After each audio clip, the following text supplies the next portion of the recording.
I'm Danielle Terciano. And I'm Michael Schneider, and welcome to another edition of Variety's Awards Heat, where we dissect and look at the different Emmy races and categories. This time out, we're looking at the best comedy race. Last year won by Fleabag. Now, unless we could get another season from Phoebe Waller-Bridge, it's not going to be eligible again anytime soon, which means there's an opportunity for a new show to come and take the crown. That's a drama. That's not eligible either. Yeah, with Fleabag not being in the race and also Veep, which ended last year, not being in the race, it feels like there's room for Dead to Me from Netflix. I'm lying to him. I'm lying to everyone all the time. Places. You don't have to lie to me. Season 1 didn't crack into the comedy series race, but season 2 feels like it was even more beloved by critics, by the audience than season 1. But last year, it launched in May in an extremely crowded season, and it did feel like maybe some voters didn't quite get to the whole season.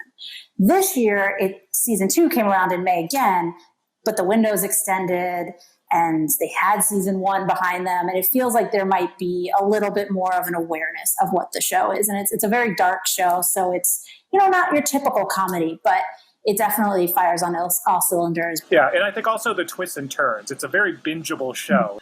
A show that on the flip side feels like it ended 12 years ago. I love this show, but it does feel like it's been a while, so I think that may hurt The Good Place a little bit. All humans on Earth and in the afterlife will be extinguished.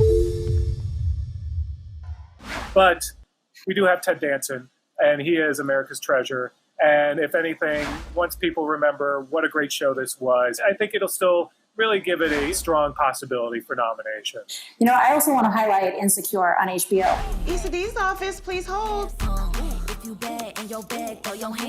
This is Issa D. I need your notes on the flyer by 5 p.m. Sorry, that's right. My assistant's kind of a mess. We're in season 4, and the comedy's actually never cracked this category. It's been nominated for the Emmys twice. 2 years ago, Issa Rae, lead comedy actress, got a nomination, and they also got single camera cinematography, which they also got that nom again last year, but that's it. And yet it's a show that critics love. It's a show that right now is being very talked about online, partially because of what is going on in the world and how this show is a beacon of light and really shows the humanity of Black Americans and what they go through today. And if people are saying we want to elevate new voices and we want to elevate previously underrepresented voices, I think this is the year that Insecure could crack onto the ballot. By the way, a side note, here's an idea. How about get Issa Rae and maybe some of her co-stars to host the Emmys? I think that'd be a lot of fun. They'd be great. So just throwing that out there, TV Academy. Just a little suggestion for you. Another comedy. This one I think has a little more of a long shot this year, but it falls under the once the voters start voting for a show, it's hard for them to stop voting. And Kominsky Method is one of those. This is the 4th funeral I've been to this month. An outrage is called having a social life. Because of the auspices and Chuck Lorre, because of the stars with Michael Douglas, of course, at the top of that, voters were inclined to vote for a show, and it was a fantastic first season. Second season didn't get as much attention, but voters don't necessarily always care. They see Kominsky Method, they see Michael Douglas, they check that box. So that's why there's a good possibility that Kominsky could still get a nomination this year as well. And I think that's the perfect lead-in to the marvelous Mrs. Maisel. I am not a prostitute. I'm a comic. Is there a difference? Yes. Prostitutes get paid more. Hilarious. You should go into comedy. I did. It's in season 3 now. The first 2 seasons picked up 34 nominations, 16 wins.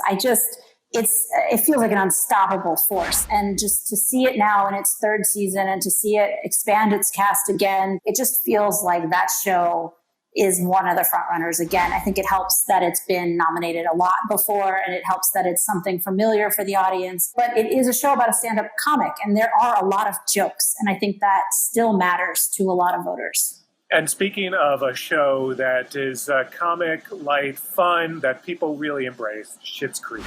Are you ready for a total physical and emotional transformation? Nah. What is happening? Now, if I would have told you a couple years ago when Schitt's Creek launched on Pop TV that one day this would be an Emmy contender and an Emmy frontrunner, you would have been like, what's Pop TV?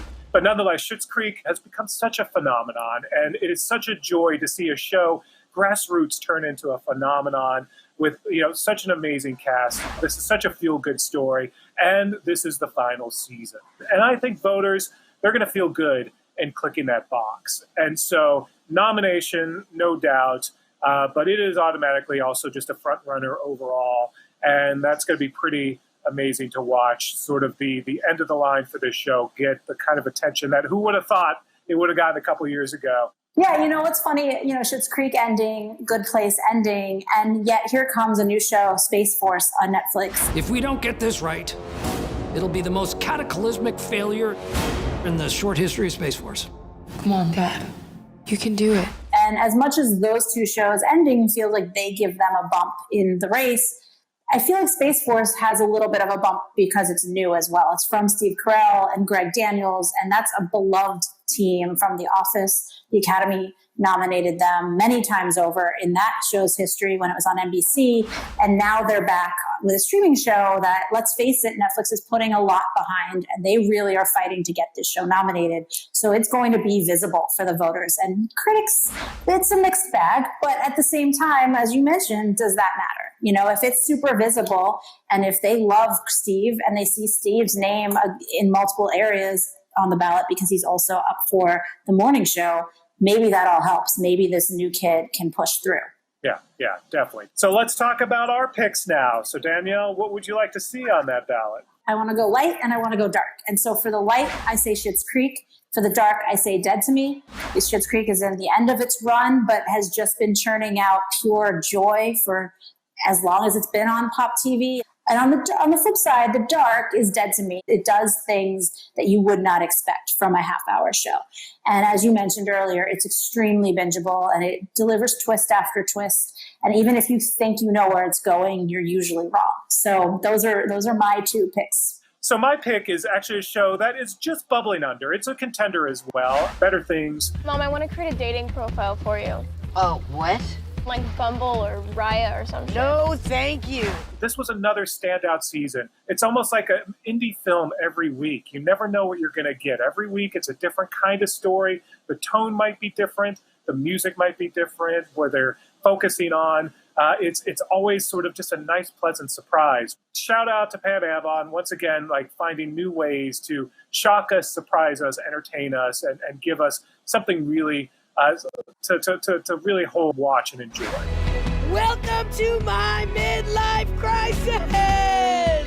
All right, that's it for the comedies. Join us again for another category on Award Seat. I'm Michael Schneider. I'm Danielle Terciano. Thanks for watching.